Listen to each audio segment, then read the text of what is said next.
बिल्लाहिमिनश्शैतानिर्रजीम बिस्मिल्लाहिर्रहमानिर्रहीम।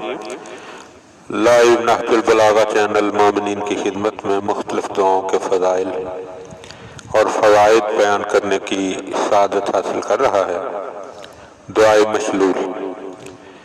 जनाब सैयद इब्न ताऊस अलैहिर्रहमा ने किताब महजुद दाअवात में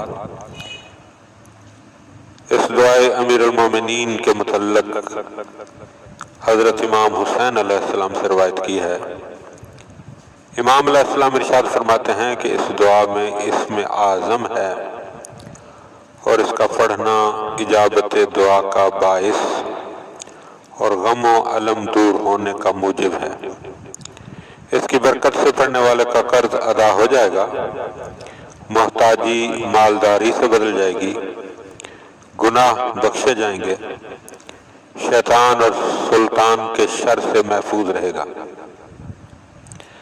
फिर हजरत फरमाते हैं कि इस दुआ को बातहारत पढ़ा करो, बगैर तहारत के इसको पढ़ने की जुर्रत न करना, क्योंकि मशलूल उस शख्स को कहते हैं जिसका बदन शल और बेहिस हो चुका।